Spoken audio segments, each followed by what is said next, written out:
I'm Tristan, 34. A single dad from Boston with a daughter who means everything to me.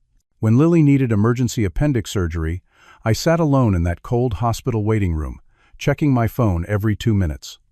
My parents and brother had all promised they'd be there. They never showed. I told myself it was fine, I was used to disappointment from them. But 3 days later, when my dad texted asking for $4,500 for my brother's wedding suit, something inside me finally snapped. Before I tell you how my family betrayed me when I needed them most, let me know where you're watching from in the comments and subscribe if you've ever felt let down by the people who should have been there for you. I grew up in Brookline, one of Boston's wealthiest suburbs, in a sprawling colonial home with 4 bedrooms and a perfectly manicured lawn. From the outside, we looked like the ideal American family. My father, Robert, a successful investment banker. My mother, Diane, who chaired 3 different charity boards. My younger brother, Jake, the high school quarterback and valedictorian. And me, the awkward, artistic eldest son who never quite fit the mold. Our family album was full of perfect vacation photos, skiing in Aspen, sailing in Martha's Vineyard, but the smiles never reached our eyes. My parents were obsessed with appearances and social status. Dinner conversations revolved around who got invited to which gala, which neighbors just bought a new car, and how important it was to maintain connections with the right people. Love, in our house, was conditional on achievement and adherence to the family image. Jake mastered the game early. He played the sports my father valued, joined the clubs my mother approved of, and dated girls from good families. I still remember the night he got accepted to Harvard Business School. My father actually cried with pride. The only time I ever saw him shed tears. I, on the other hand, was drawn to art from an early age. I would spend hours sketching in my room, creating worlds that made more sense than the one I lived in. When I announced my intention to study graphic design instead of finance, my father's face hardened into a mask of disappointment I've never forgotten. "Artists don't make money, Tristan," he said coldly. "They beg for it." Still, I held my ground and attended Rhode Island School of Design instead of following the family tradition at Harvard. The financial support my parents provided came with constant reminders of their disapproval. Every call home included subtle digs about when you'll grow out of this phase, or there's still time to transfer to a real degree. It was during my sophomore year that I met Emma. She was studying photography, with wild curly hair and a laugh that could fill a room. Emma saw beauty in broken things, and possibility where others saw failure. She was the first person who made me feel truly accepted for who I was. We moved in together junior year, started a small design studio out of our apartment by senior year, and got married the summer after graduation. When Emma discovered she was pregnant just a year later, we were ecstatic but terrified. My parents responded with thinly veiled disappointment. "Don't you think you should establish your career first?" While Jake made jokes about me throwing away my potential by playing house. Despite this, Emma's unbridled joy about becoming a mother was infectious, and those 9 months were the happiest of my life. Until they weren't. What was supposed to be the best day of our lives turned into my worst nightmare. There were complications during delivery, a severe hemorrhage, the doctor said. I sat in another waiting room, just like the one I'd sit in 9 years later for Lily, except that time I was surrounded by both our families. Emma's parents held my hands while my family sat stiffly across from us, uncomfortable with raw emotion as always. When the doctor finally appeared with a grave expression, something inside me already knew. Emma was gone, but our daughter had survived. They named her Lily because Emma had picked it out months before, after her grandmother's favorite flower. I became a widower and a father in the same hour. The first year with Lily was a blur of grief, sleep deprivation, and adjustment. Emma's parents were incredible, practically moving in for the first 3 months. My family, predictably, was less helpful. My mother visited twice, awkwardly holding Lily like she was made of glass, before declaring, "You really should consider hiring a proper nanny, Tristan. This isn't sustainable." My father suggested I sell our little studio and get a real job with benefits, offering me a position at his firm that would have required 60-hour work weeks. When I declined, choosing instead to freelance from home so I could raise Lily myself, he called me irresponsible and living in a fantasy world. Over the years, as I built my graphic design business into something sustainable, my family settled into a pattern of treating Lily and me as the family's charity case. They would send extravagant gifts on birthdays and Christmas, but rarely showed up for school plays or soccer games. They'd make grand promises to Lily about special outings, then cancel at the last minute for business dinners or social obligations that couldn't be rescheduled. I tried to maintain the relationship for Lily's sake, wanting her to have grandparents and an uncle in her life. In recent years, I'd made more effort to bridge the gap, inviting them to Lily's events, sending photos and updates, even attending the occasional family dinner, where I'd smile through thinly veiled criticisms of my parenting and career choices. "Your brother just closed a 7-figure deal," my father would announce over dessert, not even bothering to ask about my work. "Jake and Melissa are looking at houses in Cambridge," my mother would add. "Isn't it time you moved Lily to a neighborhood with better schools?" Through it all, Jake became increasingly insufferable, his natural tendency toward arrogance amplified by our parents' unwavering approval. Now engaged to Melissa, the daughter of one of my father's business partners, he was planning what my mother called the social event of the season, a 300-person wedding at the Boston Harbor Hotel. I had no idea that this wedding would become the breaking point in our family's already fractured relationship. But before that, there was a more immediate crisis looming, one that would reveal exactly where I stood with the people who were supposed to love me unconditionally. It started at 2:17 in the morning. I remember checking the clock when Lily's scream jolted me awake. In 9 years of fatherhood, I'd learned to distinguish between different cries, the dramatic ones when she didn't get her way, the frightened ones during thunderstorms, and the rare ones of genuine pain. This was definitely the latter. I found her curled into a ball on her bed, clutching her right side, tears streaming down her face. "It hurts, Daddy," she whimpered. "It really, really hurts." When she vomited moments later, instinct told me this wasn't a simple stomachache. I carried her to the car, still in her unicorn pajamas, with a plastic bowl in her lap. The 20-minute drive to Boston Children's Hospital felt like hours, with every whimper from the back seat sending spikes of anxiety through my chest. The emergency room was surprisingly quiet for a Tuesday night. A kind-faced nurse took Lily's temperature 102.3 and ushered us into an examination room within minutes. The doctor, a young woman with a gentle manner, pressed on various points of Lily's abdomen. When she reached the lower right quadrant, Lily yelped in pain. "I suspect appendicitis," the doctor explained. "We'll need to do some blood work and an ultrasound to confirm." While we waited for the tests, I called my parents. It was nearly 3 in the morning, but this was an emergency. My mother answered groggily. "Mom, it's Tristan. I'm at Children's Hospital with Lily. The doctors think it's appendicitis and she might need surgery." There was a pause before she replied, "Oh dear. Well, keep us posted." Then, more urgently, "Is it absolutely necessary for us to come right now? Your father has a board meeting in the morning." I swallowed my disappointment. The doctor seems concerned. "I'm pretty scared, Mom." After some hesitation, she said, "We'll be there as soon as we can. Have you called Jake? You know how good he is in emergencies?" That was a stretch. Jake had never handled a crisis in his life, but I called him next anyway.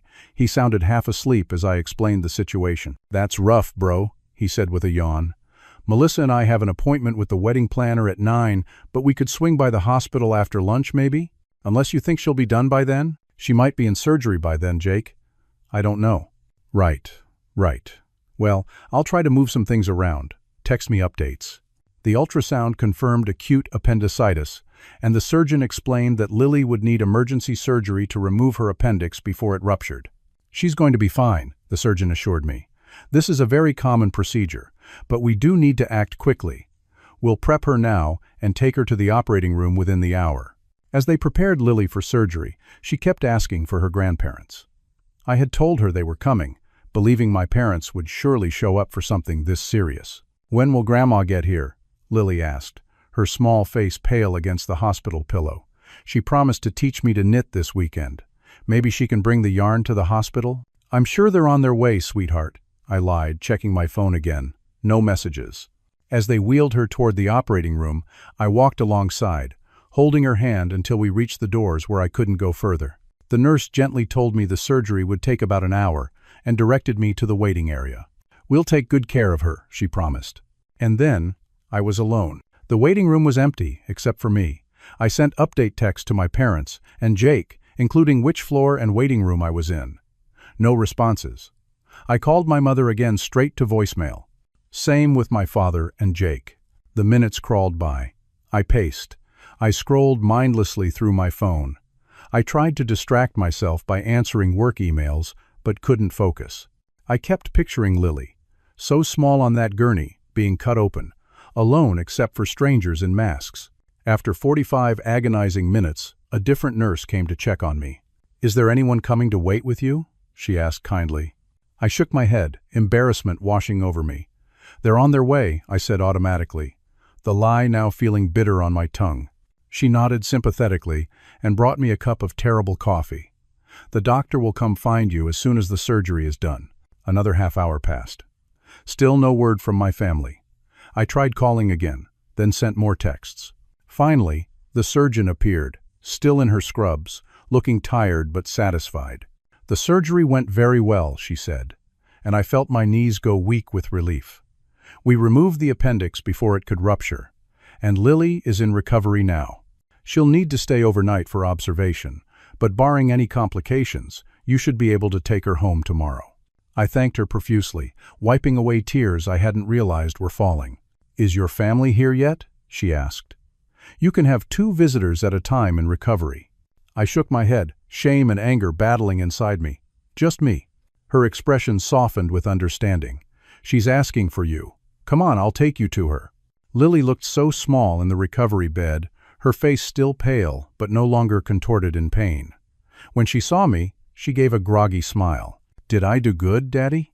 I took her hand, careful of the IV line. "You did amazing, sweetheart. So brave." Her eyes drifted around the room. "Where's Grandma and Grandpa? And Uncle Jake?" "They couldn't make it, honey," I said gently. "But they're very proud of how brave you're being." Another lie. I had no idea what they thought because they still hadn't responded to my messages. As Lily drifted back to sleep, the nurse showed me the reclining chair beside her bed where I could spend the night. I settled in for a long vigil, my phone clutched in my hand, waiting for a call or text that never came. My parents finally called at 9 the next morning. I stepped into the hallway to take the call, not wanting to wake Lily, who was still sleeping peacefully. "Tristan, how's our little patient?" My mother's voice was cheerful, as if we were discussing a minor cold rather than emergency surgery. "She's okay," I said, keeping my voice level. "The surgery went well." "Where were you?" "Oh, darling, I'm so sorry we couldn't make it. Your father had that crucial board meeting this morning, the Henderson merger, and we simply couldn't reschedule. These things are planned months in advance." I bit back a retort about how appendicitis isn't exactly planned in advance either. "And you couldn't have come separately? Or at least called back?" My mother sighed dramatically. I had the charity auction planning breakfast. "I'm chairing the committee this year, and everyone was counting on me. We knew Lily was in good hands with those wonderful doctors. You understand, don't you? Family emergencies are one thing, but when it's just a routine procedure. As if having your abdomen cut open at 9 years old was no big deal. Mom," Lily was terrified. "She kept asking for you and Dad." "Well, we'll certainly come visit her today." "What time will you be home?" "The doctor thinks we can leave by noon if her vitals stay stable." "Perfect. We'll stop by your place around 4. I'll bring those lemon cookies she likes." My father got on the line next. "Tristan, good news about Lily. Listen, I've got another meeting in 5 minutes, but I wanted to check in. Do you need anything? Money for the hospital bills?" Of course, his first thought would be financial. "We're covered by insurance, Dad." "Well, that's a relief. Smart move getting that policy when you went freelance. Maybe you did learn something from me after all." He chuckled at his own joke. "I'll try to make it with your mother this afternoon, but if this meeting runs long," the implication was clear, don't count on him. Jake texted around 11. "Heard the munchkin made it through okay. Sorry couldn't swing by. Wedding planning is insane. Melissa sends love. We'll bring her a present next time we see her." No mention of when that next time might be. No offer to visit today. By the time we were discharged at 12:30, I'd given up on any of them showing genuine concern. Lily was still groggy from the medication but able to walk slowly to the car. The doctor gave me detailed instructions for her recovery-limited activity for 2 weeks, liquid diet for 24 hours, watching for fever or increased pain that might indicate infection. "Is Grandma coming over?" Lily asked as I helped her into the back seat, arranging pillows so she could lie down comfortably. She said they'll try to visit this afternoon. Will they bring presents? Lily asked, a hint of her usual spirit returning. I smiled despite my anger. Probably. At home, I settled Lily on the couch with her favorite movies and the special purple blanket Emma had made during her pregnancy. I worked from the adjacent armchair, keeping one eye on my laptop and one on my daughter. 4 o'clock came and went. No sign of my parents. At 4:45, my mother called. "Tristan, I'm so sorry, but we're going to have to rain-check our visit. Your father's meeting ran long, and we have the Andersons' anniversary dinner tonight. We simply can't get out of it. Thomas Anderson is your father's biggest client." I didn't bother hiding my frustration this time. "Mom, you promised Lily. She's been asking about you all day." "Don't be dramatic, Tristan. She's fine. You said so yourself. Put her on the phone, I'll explain." "She's sleeping," I lied, unwilling to let Lily face another disappointment. "Well, we'll send something special tomorrow. Give her our love." The something special arrived by courier the next day. An enormous teddy bear holding a get-well-soon balloon and a box of expensive chocolates she couldn't eat yet due to her diet restrictions. The card read, "To our brave little star. Love, Grandma and Grandpa." Not even handwritten, the message was printed in the florist's generic script. Jake and Melissa sent an electronic gift card to a gaming platform Lily didn't use. When I texted to thank them, but mentioned she preferred a different platform, Jake responded with, "Just exchange it then? Not a mind reader, bro." Meanwhile, our neighbor, Mrs. Patel, from across the hall, a 72-year-old widow who barely knew us, showed up that evening with homemade chicken broth for Lily and a casserole for me. "Young fathers shouldn't have to cook when their babies are sick," she said firmly, patting my arm. "You need your strength, too." She sat with Lily for an hour, telling her stories about growing up in Mumbai while I took a much-needed shower and paid some bills. Before leaving, she offered to check in on Lily the next day while I attended an unavoidable client meeting. "Family helps family," she said simply when I tried to thank her. Her kindness made my family's absence even more glaring. The pattern continued through Lily's recovery. My parents called daily for brief, surface-level check-ins, but always had excuses for why they couldn't visit. Jake never called at all, though Melissa sent a text asking if Lily could be flower girl at their wedding the first time they'd included her in any wedding discussions. I found myself at a crossroads. Part of me wanted to confront my family about their behavior, to demand the support and love that Lily deserved. Another part wondered if it was time to stop expecting anything from them at all. Maybe continuing to hope for change was just setting Lily up for a lifetime of disappointment. As I watched her sleep on the 5th night after surgery, her face peaceful now that the pain had largely subsided, I made a decision. I would give them one more chance, one final opportunity, to step up and be the family we needed. But if they failed again, I would need to seriously reconsider our relationship for Lily's emotional well-being and my own sanity. I had no idea that chance would come sooner than expected, in the form of a text message that would finally force me to see my family for who they truly were. 3 days after Lily's surgery, I was sitting at my desk, catching up on work while she napped on the couch. The painkillers made her sleepy, and the doctor had emphasized the importance of rest for healing. I'd turned down 2 potential new clients to ensure I could be fully present for her recovery, which meant my income for the month would take a hit, not devastating, but certainly not ideal for a single parent with bills to pay. My phone buzzed with a text message from my father. "Tristan, need a favor. Jake found perfect suit for wedding. Brioni, custom tailored. $4,500. A bit more than budgeted, but worth it. Can you transfer the money to the family account? We'll count it as your contribution to wedding expenses. Thanks." I stared at the message, certain I'd misunderstood. $4,500? For a suit? When I'd been at the hospital with my daughter for emergency surgery less than a week ago? No. How's Lily feeling? No acknowledgement of their absence during our crisis. Just a demand for money for my brother's obscenely expensive wedding attire. For context, this wasn't the first time they'd asked me to contribute financially to family expenses, despite knowing my situation was far less stable than theirs. When I briefly worked for my father's firm during the year after Emma died, before I rebuilt my freelance business, he had set up a series of joint investment accounts in both our names. He claimed it was for tax efficiency and to teach me about wealth management. I'd largely forgotten about these accounts after leaving the company. Occasionally he would mention investments made in my name or ask me to sign papers related to them, but I'd trusted him to handle it all. After all, finance was his world, not mine. The phone buzzed again with a follow-up text. Use the Waterstone account. Password still, Montgomery 1992. Transfer by tomorrow if possible. Taylor needs deposit. I felt something shift inside me, a tectonic plate of resentment moving after years of pressure. Every disappointment, every missed school play, every canceled visit, every backhanded compliment about my career and parenting choices, it all crystallized in that moment into perfect clarity. My hands actually shook as I read the message again. I thought about Lily asking for her grandparents while being wheeled into surgery. I thought about checking my phone obsessively in that waiting room, hoping for any sign that they cared. I thought about the look on Lily's face when they canceled their visit, trying so hard to hide her disappointment. And now, this.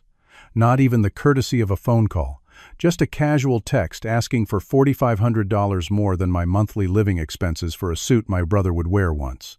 I set the phone down and walked to the living room to check on Lily. She was still sleeping, her favorite stuffed rabbit clutched against her chest. The incision sites were healing well, but she'd need careful monitoring for another week at least. Mrs. Patel had brought over homemade popsicles that morning, specially prepared to be gentle on Lily's stomach as she transitioned back to solid foods. A neighbor had shown more care and consideration than my own parents. I returned to my desk and picked up the phone. My first instinct was to call and confront my father, to demand an explanation for his callousness. But I knew how that would go. He would dismiss my concerns, minimize my feelings, and somehow make me feel guilty for questioning him. Instead, I opened my banking app and checked my own accounts. The recent medical bills had left my cushion thinner than I liked, though we weren't in any immediate danger. I had been saving for Lily's future education, putting away small amounts whenever I could. Those savings were sacred to me, a promise to Emma that our daughter would have opportunities. Then, on impulse, I logged into the family investment account my father had mentioned. I hadn't accessed it in years, but the password still worked. What I saw made my blood run cold. There were hundreds of thousands of dollars moving through these accounts, far more than I'd ever been told about. My name was on everything, but I had no recollection of authorizing many of these transactions. Some of the investments were in companies I'd never heard of. There were transfers to offshore accounts, complex options trades, and what looked like tax maneuvers that even my limited financial knowledge recognized as questionable. I had no idea what I was actually looking at, but one thing was clear: my father had been using my name and identity on financial transactions I knew nothing about. And now he wanted me to actively participate by transferring a large sum for my brother's wedding suit. A strange calm settled over me. For years I'd tried to maintain a relationship with my family for Lily's sake. I'd overlooked their neglect, made excuses for their behavior, and continued to hope they would eventually show up in the ways that mattered. That hope died as I stared at the account screen. This wasn't just emotional negligence anymore, this was potentially financial impropriety that could affect my future and Lily's. With steady hands, I opened Venmo and sent my father 20 cents. In the memo field I wrote, "Buy him a tie." Then I systematically changed the passwords on every joint account I could access, locking them out completely. I took screenshots of all the suspicious transactions I could find, downloaded statements going back years, and emailed them to myself. Within seconds of the password changes, my phone erupted with notifications. First, a text from my father. "What the hell are you doing? Change the passwords back immediately." Then a call, which I let go to voicemail. His message was terse and threatening. "Tristan, this is completely unacceptable. You have no right to lock me out of those accounts. Call me back right now, or there will be serious consequences." My mother called next. Her voicemail was the usual blend of guilt-tripping and manipulation. "Tristan, darling, your father is very upset. I don't know what's gotten into you, but this is no way to treat family. After everything we've done for you and Lily, please call us back and fix this misunderstanding." Jake's message was the most revealing. "Dude, what the actual fuck? Dad says you're messing with the accounts. You know my wedding is in 2 months, right? Don't be a selfish prick. Not all of us want to live like struggling artists. Fix this now." I blocked their numbers one by one, a strange sense of liberation washing over me with each tap on the screen. Then I turned off my phone completely and sat in the sudden silence of my apartment. Lily stirred on the couch, murmuring in her sleep. I went to her, gently stroking her hair until she settled again. In that moment, looking at my daughter's peaceful face, I knew I'd made the right decision. Whatever storm was coming, we would weather it together, free from the toxic influence of people who had proven repeatedly that they didn't truly care about us. I spent that evening in a strange state of emotional numbness, mixed with occasional surges of anxiety. What would my father do? Would there be legal repercussions for changing those passwords? What had I actually been involved in without my knowledge? As night fell, I made Lily's favorite soup for dinner, helped her with a gentle shower, and read her 3 bedtime stories instead of the usual one. After she fell asleep, I sat in the darkened living room, too wired to sleep but too emotionally exhausted to do anything productive. For the first time since Emma died, I felt truly alone, but also, paradoxically, free. I finally went to bed around midnight, setting my phone to accept calls only from numbers in my contact list that I hadn't blocked. If there was an emergency with a client, or if Mrs. Patel needed to reach me, they could. Everyone else would go straight to voicemail. I fell into a restless sleep, dreaming of endless hospital corridors where I searched for Lily while carrying a ridiculously heavy suit that kept getting bigger and heavier with every step. When morning came, I woke to the sound of my phone ringing. The caller ID showed a number I didn't recognize, but it wasn't blocked. Against my better judgment, I answered. "Hello, Tristan?" said a familiar voice that took me a moment to place. "It's Anthony Blackwell, your father's business partner. We need to talk." The moment Anthony Blackwell identified himself, my stomach dropped. Anthony had been my father's right-hand man for over 20 years, a shrewd, silver-haired man with wire-rimmed glasses who'd always treated me with polite indifference at company events. If he was calling, my father must be truly desperate. "I'm not interested in being the messenger between my father and me," I said, already moving to end the call. "This isn't about your little password stunt, Tristan," Anthony said quickly. "Well, not directly. It's about what you might have seen in those accounts." His tone made me pause. There was something there, concern, perhaps even fear, that didn't align with my father's typical righteous indignation. "I'm listening," I said cautiously. "Not over the phone," Anthony replied. "Can we meet somewhere, privately?" I glanced at Lily's bedroom door, still closed. She usually slept late when on medication. "I have a 9-year-old recovering from surgery. I can't just leave." There was a pause, then Anthony sighed. "I understand. Would it be possible for me to come to you? This is time-sensitive." Against my better judgment, I agreed. Mrs. Patel had already texted offering to check in this morning, so I asked if she could stay with Lily for an hour. She arrived 20 minutes later, shooing me out the door with assurances that they would be fine. "We will bake cookies when she wakes up," she promised. "Easy ones, no stretching for her. You go handle your business."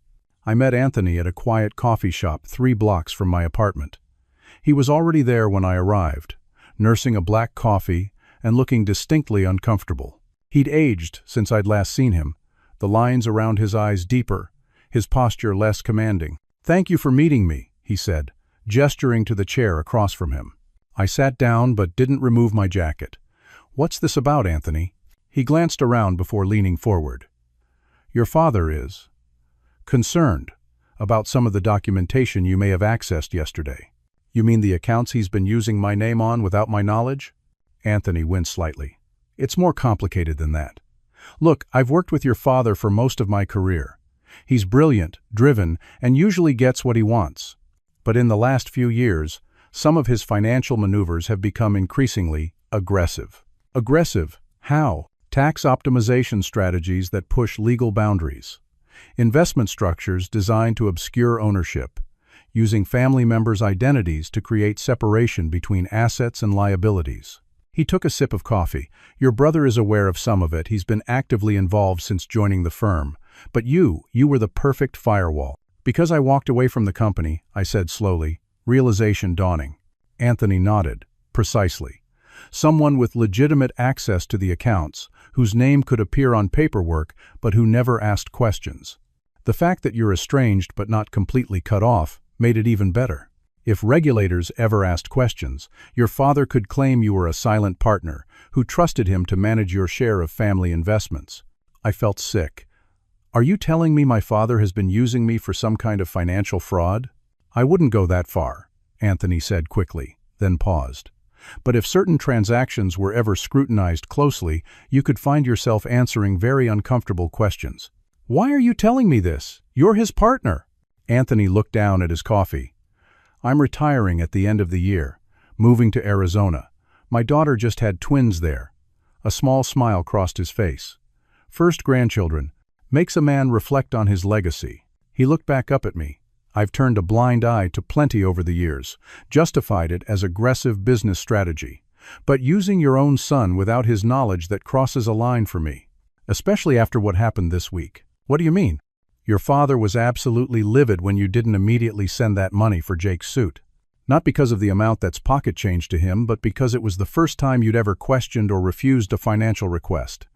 It made him nervous. He spent yesterday talking to lawyers about how to regain control of those accounts without alerting you to his concerns. I took this in, my anger building. And the $4,500 for the suit? Was that even real? Anthony grimaced. The suit exists, but your father could buy 100 such suits without noticing the expense. It was a test one designed to appear outrageous enough that you might finally question it, which would give him grounds to claim you were becoming erratic and financially irresponsible. Groundwork for taking back control if needed. That's insane, I said, my voice rising enough that a nearby patron glanced over. I lowered it again. They didn't even show up for my daughter's surgery. They haven't visited her once during recovery. And they're playing mind games about wedding suits? Your father compartmentalizes, Anthony said simply. Business is business. Family is, well, also business, from his perspective. I stood up abruptly. I need to go. Thank you for the warning, but I have a daughter to take care of. Anthony reached out and caught my arm. Tristan, wait. There's more you need to know. Your father is meeting with lawyers this morning. He's going to try to frame you as having unauthorized access to company accounts. He'll claim you used your credentials improperly when you downloaded those statements. But they're joint accounts. My name is on them. Yes, but there's documentation which you supposedly signed years ago giving him sole trading authority. He's going to claim you violated that agreement. My head was spinning. What am I supposed to do with this information? Anthony released my arm and handed me a business card. This is my personal attorney. She specializes in financial law and whistleblower protection. Call her today. Tell her everything. She'll help you navigate this. I took the card automatically, still trying to process everything. Why? I asked finally. Why are you doing this? Anthony stood and gathered his coat.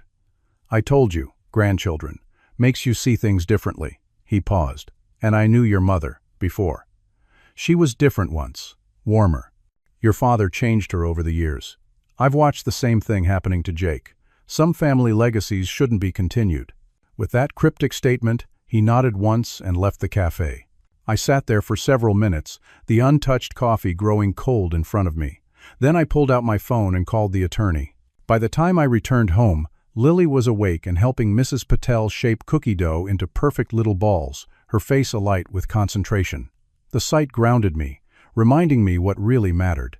After Mrs. Patel left, promising to return tomorrow, I spent the day with Lily watching movies, playing board games, and trying to maintain a facade of normalcy while my mind raced with everything Anthony had revealed. I had an appointment with his attorney the next morning. Mrs. Patel had agreed to stay with Lily again, bless her. The lawyer had sounded concerned, but not alarmed when I gave her a brief overview by phone and promised a full evaluation of my situation once she had all the documents. That evening, as I was preparing dinner, my building security desk called up. Mr. Walker, there's a Mr. and Mrs. Robert Walker here to see you.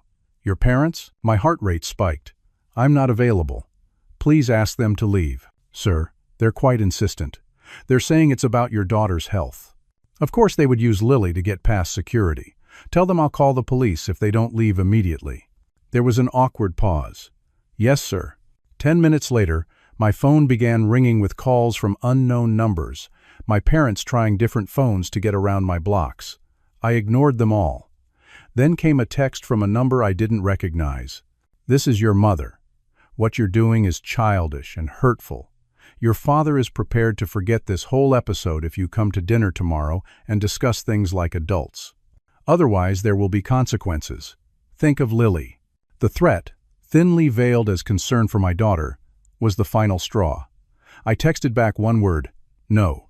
Then I blocked that number too. Late that night, after Lily was asleep, my email pinged with a message from my father's assistant. Mr. Walker asked me to send the attached document for your review before your meeting tomorrow. There was no meeting scheduled, but I opened the attachment anyway. It was a legal letter, formally severing my connection to the family trust, removing me from any inheritance, and demanding immediate repayment of loans I had supposedly received over the years, totaling just over $200,000.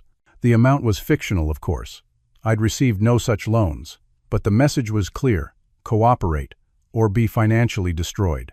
I forwarded the email to the attorney, then sat in the darkness of my living room, finally confronting the truth I'd been avoiding for years. My family wasn't just neglectful or emotionally unavailable. They were actively toxic, willing to use financial and legal threats to maintain control. It was time to protect myself and Lily, whatever the cost. Anthony Blackwell's attorney, Diana Chen, was nothing like I expected. Based on Anthony's silver-haired gravitas, I had imagined someone similar, perhaps an older, established lawyer with a conservative demeanor. Instead, I was greeted by a sharp-eyed woman in her early 40s, with a geometric haircut and a no-nonsense handshake. "So," she said, once we were seated in her minimalist office, "you've discovered your family has been using your identity for questionable financial maneuvers."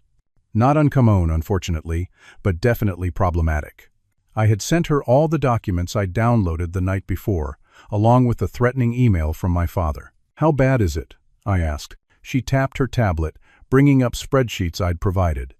"Based on my initial review, there are several concerning patterns here. The joint accounts appear legitimate on the surface. Your name is properly registered. There are signatures that match yours on the original paperwork. But the trading activity..." She pointed to several transactions. "These options trades, these particular offshore transfers, they're designed to obscure money movement. Not necessarily illegal by themselves, but consistent with tax avoidance strategies that regulatory bodies have been cracking down on. Could I be held responsible?" That's the complicated part. Your signatures appear on authorization forms, but if you can prove you didn't authorize or weren't aware of these specific transactions, you might have a case for identity misuse. However, proving that can be difficult, especially with family members who have legitimate access to your personal information. She fixed me with a direct gaze. "The bigger question is, what do you want out of this situation?" The question caught me off guard. I just want them to leave Lily and me alone. I want to be free of whatever financial entanglement my father has created without my knowledge. Diana nodded thoughtfully. "That's achievable, but it may require more aggressive action than you're prepared for." "What do you mean?" "Based on what I'm seeing and what Anthony has told you, your father is unlikely to simply let you walk away. The accounts you've locked him out of may contain evidence of broader financial improprieties. He's already threatening legal action. This will escalate." She tapped her pen against her desk. "You have 3 basic options. 1. Cave to his demands, unlock the accounts, and hope he doesn't retaliate further. 2. Negotiate a separation agreement where you sign whatever disclaimers he wants in exchange for a clean break. Or 3. Go on the offensive, gather evidence of potential financial misconduct, and use it as leverage to secure your independence." The third option made my stomach churn. "I don't want to threaten my own father with legal action." "Even though he's threatening you?" Diana asked pointedly. "Even though he's potentially put you and your daughter at financial and legal risk without your knowledge or consent?" Put that way, my hesitation seemed naive. Still, the idea of actively moving against my family felt extreme. "Could we try option 2 first? Negotiation?" Diana nodded. "We can. I'll draft a proposed separation agreement. But be prepared based on the email you received. Your father isn't in a negotiating mood." She was right. My father's response to the proposed agreement came just hours later, delivered by courier to Diana's office while I was still there. His counterproposal required me to restore his access to all accounts immediately, sign a retroactive authorization for all transactions made in my name, agree to continue allowing use of my name on specified family investment vehicles. Accept full responsibility for any regulatory issues that might arise. Waive all claims to family assets while accepting responsibility for the fictional loans. In exchange, he would allow me to maintain my current lifestyle without interference. Diana read it and actually laughed. Well, that's unusually brazen. He's essentially asking you to accept all risk while receiving no benefit. What now? I asked, feeling oddly calm despite the escalation. Now we move to option 3. Diana opened a drawer and pulled out a digital recorder. I need you to tell me everything you can remember about these accounts, when they were established, what you were told about them, and any documents you might have signed. Then we're going to draft a very different kind of letter. Over the next 2 hours, I detailed everything I could remember about my brief employment at my father's firm, the establishment of the joint accounts, and the occasional requests to sign papers I hadn't fully understood.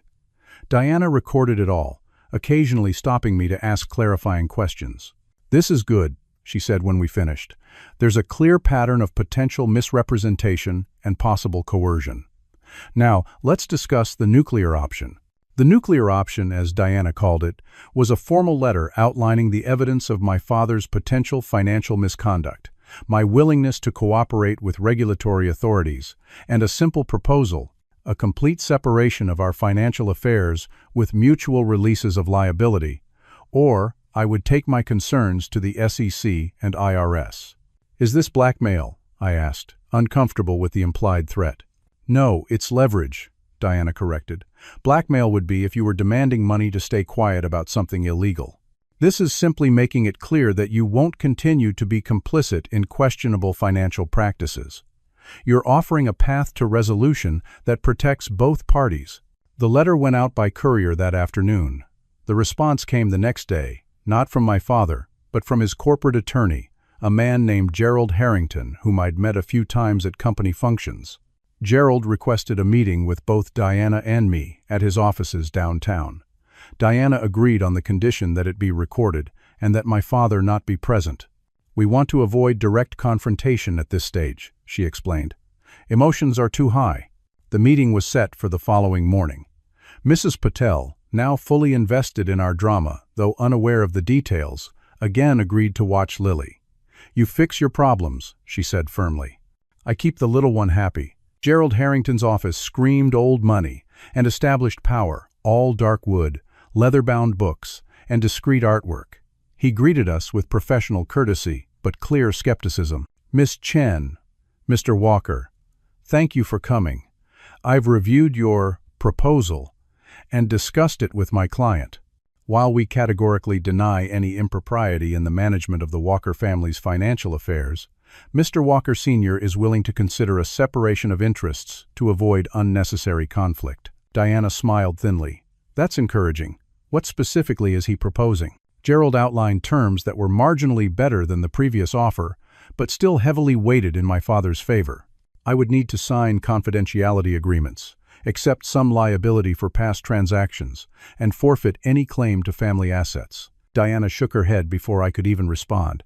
"This isn't a negotiation about who gets the summer house, Mr. Harrington. My client has evidence of potentially serious financial irregularities involving his identity. Either we reach an agreement that fully protects him, or regulatory authorities will need to determine whether laws have been broken." Gerald's professional mask slipped slightly.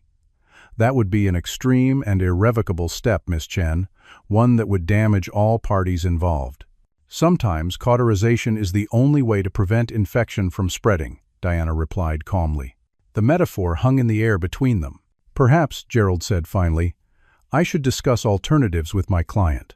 Would you be willing to wait while I make a call?" Diana checked her watch. "We can give you 30 minutes. Gerald left us in a plush conference room with a carafe of water and assorted biscuits that neither of us touched. Diana used the time to review her notes while I stared out the window at the Boston skyline, wondering how my life had come to this point. When Gerald returned, his demeanor had shifted subtly. "I've spoken with Mr. Walker. He's authorized me to propose the following: complete financial separation with mutual releases, no admission of wrongdoing by either party, and a structured transfer of any remaining joint assets to ensure proper documentation for tax purposes." Diana raised an eyebrow. And the supposed loans? Forgiven entirely, Gerald said.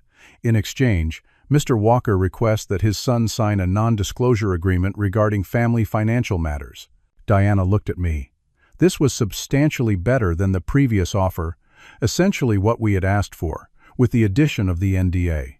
I'll need to review the specific language of all documents, Diana said, and ensure there are no hidden clauses or liabilities.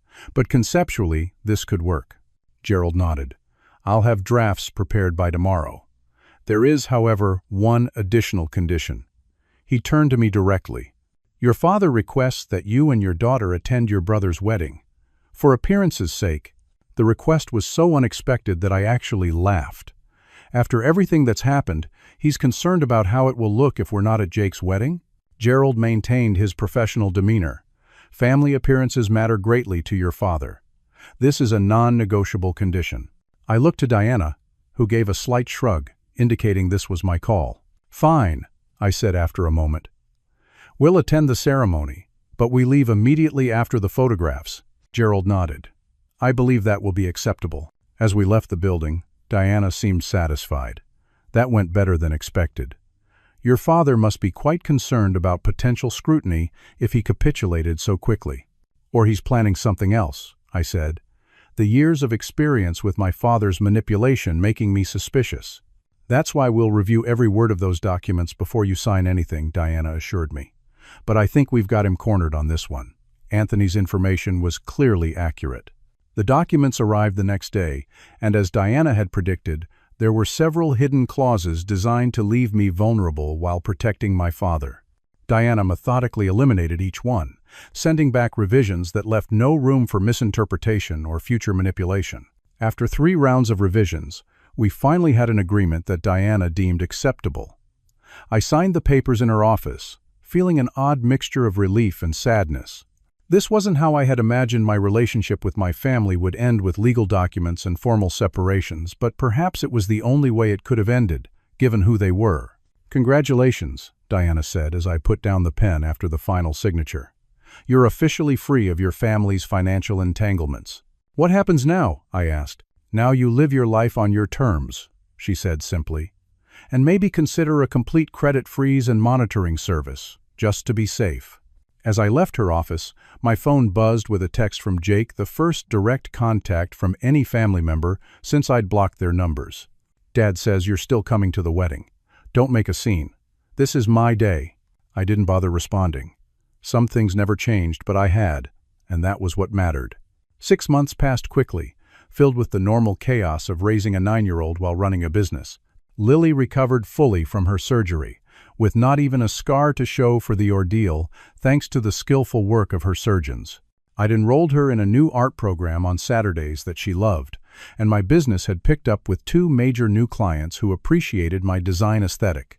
The legal settlement with my family had been finalized 3 months ago. True to the agreement, my father had transferred my portion of legitimate joint assets to accounts solely in my name, a sum that, while not life-changing, provided a comfortable cushion for Lily's future education. And our financial security. Diana had verified every transaction, ensuring there were no hidden liabilities or strings attached. We had moved as well, leaving our apartment for a small townhouse in a neighboring area with better schools and a small garden where Lily could plant the flowers she'd become obsessed with since her recovery. It wasn't grand by my parents' standards, but it was ours, free and clear. I'd kept my promise to attend Jake's wedding, though it was one of the most uncomfortable experiences of my life. Lily and I arrived just before the ceremony, sat in the back, and moved to the edge of group photos when instructed by the photographer. My parents maintained chilly politeness in public, while Jake barely acknowledged our presence. We left immediately after the obligatory family portrait, skipping the reception entirely. The photographer caught a moment between Lily and me as we were leaving her small hand in mine, both of us looking forward rather than back at the elaborate celebration behind us. When the wedding photos were distributed, that particular image was excluded from the official album. But the photographer, perhaps sensing the story behind it, sent it to me privately with a kind note. I had it framed and hung in our new living room, a reminder of the day we truly walked away. In the months since the wedding, there had been no contact from my parents. Jake had sent a generic thank you card for our wedding gift, a modest check that was appropriate without being generous, but otherwise maintained the family radio silence. I had expected to feel more grief about the estrangement, but instead found myself experiencing a profound sense of liberation. Without the constant undercurrent of disapproval and manipulation, I could focus entirely on building a healthy life for Lily and myself. Mrs. Patel had been so helpful during the crisis that she'd become a regular part of our lives, joining us for Sunday dinners and teaching Lily to knit, fulfilling the promise my mother had made and broken. When we moved, I worried about losing that connection, but she simply declared that Sunday dinners would alternate between our homes, and that was that. Through Mrs. Patel, we met other families in our new neighborhood, people with children, Lily's age, couples who invited us to barbecues, single parents who understood the unique challenges I faced. Slowly, we built a community based on genuine care rather than obligation or status. I also started a monthly support group for single parents, hosting meetings in a community center near our new home. The group became a lifeline for many, including me, a place to share struggles, celebrate victories, and remind each other that we weren't alone. Some of my closest new friendships formed in that circle of folding chairs over cheap coffee and shared experiences. The settlement money was carefully invested. With help from a financial advisor, Diana recommended someone with no connection to my father's world. Most of it went into a trust for Lily's education, but I used a small portion to expand my business, hiring an assistant and moving into a proper office space instead of working from home. The new arrangement allowed me to be more present for Lily while still growing professionally. For the first time since Emma's death, I felt like I was truly thriving rather than just surviving. One crisp fall afternoon, about 8 months after the hospital incident, I was picking Lily up from school when I spotted a familiar figure waiting awkwardly by the fence. Jake, looking uncharacteristically disheveled in jeans and a rumpled button-down rather than his usual tailored suit. "Uncle Jake," Lily called, spotting him before I could steer her away. She ran to him, still innocent enough to be excited by the rare appearance of a family member. Jake knelt to give her a stiff hug, then stood to face me. "Can we talk?" he asked quietly. I hesitated, instinctively protective after everything that had happened. "Please," he added, the words sounding foreign from him. "Just coffee. Lily can come too." Something in his expression of vulnerability I'd never seen before made me agree. We walked to a cafe near the school, Lily chattering happily about her art project, while Jake nodded with forced interest. Once Lily was settled with hot chocolate and a sketchbook at our table, Jake leaned forward. "I left the firm," he said without preamble, "and Melissa and I are separated." This was so unexpected that I didn't know how to respond. "What happened?" I finally asked. Jake ran a hand through his hair, a gesture reminiscent of our father that made me tense automatically. "After your situation with Dad, things got weird. He became obsessed with loyalty, making everyone sign all these additional confidentiality agreements. Started talking about how you had betrayed the family and could never be trusted again." Jake glanced at Lily to ensure she was absorbed in her drawing before continuing. "Then I found documents similar to what you discovered, I think. My name on accounts I knew nothing about. Transactions that didn't make sense. When I asked questions, Dad shut me down completely. Said I needed to know my place and trust the family system." He laughed bitterly. "Sound familiar?" It did, all too well. "Melissa sided with them, of course. Said I was being paranoid because of your bad influence. We started fighting constantly. I kept pushing for answers about the accounts, and Dad finally snapped, told me I could either fall in line or follow your example and be cut off." "So you left," I said, understanding dawning. Jake nodded. 2 weeks ago, moved into a hotel. Melissa went to her parents. Dad froze all my accounts, even my personal ones.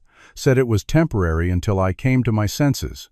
The parallels to my own experience were striking, though Jake had voluntarily walked away rather than being pushed. "Why are you telling me this?" I asked cautiously. Jake looked down at his untouched coffee. "Because you were right. About all of it. And I was. I was wrong. About everything. The way I treated you. The things I said. How I never showed up for Lily." He glanced at my daughter again, guilt flickering across his face. "I don't expect forgiveness," he continued, "but I thought you should know that at least one member of the family finally sees the truth." It was perhaps the first completely honest conversation we'd ever had. Despite years of resentment, I found myself softening slightly toward this new, humbled version of my brother. "What will you do now?" I asked. "Start over, I guess. I've got some savings they couldn't touch. Enough to rent an apartment while I figure things out." He hesitated. I thought maybe I could get to know my niece properly. "Be a real uncle, if you'll let me." The request was so unexpected that I didn't immediately respond. Jake had never shown any genuine interest in Lily before. But people could change. I had changed, finding strength I never knew I possessed when pushed to my breaking point. "We could start with occasional visits," I said finally. "See how it goes." "But Jake, this is a one-chance situation. Lily has been disappointed enough." He nodded solemnly. "I understand. Thank you." That conversation marked the beginning of a cautious reconciliation with Jake, though not with our parents. He found an apartment nearby, took a job with a different financial firm, and slowly, awkwardly began building a relationship with Lily, showing up for soccer games and school events in a way he never had before. Our relationship remained tentative. Too much damage had been done for instant trust, but there was a foundation of honesty that had never existed between us before. Jake even joined my single parents group occasionally, listening more than talking, learning what real support looked like. As for my parents, they maintained their distance. I heard through Jake that they had written me out of their wills entirely and instructed their friends not to mention my name. It hurt, in a distant way, but the pain was far less acute than the daily injuries they had inflicted when they were actively in my life. 1 year to the day after Lily's appendix surgery, we threw a wellness anniversary party in our small backyard. Mrs. Patel made samosas, Jake brought an elaborate cake, and half a dozen families from the neighborhood joined us to celebrate not just Lily's health, but the new life we had built. As I watched Lily laughing with her friends, her face alight with joy, I felt a deep sense of peace. The path here had been painful, a surgery of a different kind, cutting out the toxic relationships that had been slowly poisoning us both. But we had healed stronger in the broken places. Family, I had learned, wasn't defined by blood or obligation. It was built through consistent care, genuine presence, and the courage to show up when it mattered. The people gathered in our garden that day, Mrs. Patel, our neighbors, the friends from my support group, even Jake in his cautious new role, they were our real family now. That night, after everyone had gone home and Lily was tucked into bed, I sat alone on our small patio, looking up at the stars. I thought about Emma, wondering what she would make of all that had happened. I like to think she would be proud of how I'd finally stood up for myself and our daughter, creating the warm, authentic home we'd always planned together. The journey had cost me the family I was born into, but it had given me something far more valuable, the family we chose, built on love rather than obligation, support rather than control, truth rather than appearance. Sometimes the most important family lessons come from learning who isn't family after all. Have you ever had to make the difficult decision to distance yourself from toxic family members for your own well-being? Share your experience in the comments below. Remember that sometimes the hardest choices lead to the most healing outcomes. If this story resonated with you, please like and subscribe to hear more stories about finding strength in difficult situations. And if you know someone who might need to hear that it's okay to choose your own happiness, share this with them. Thank you for listening to my story. And remember that family is defined by love and respect, not just blood relation.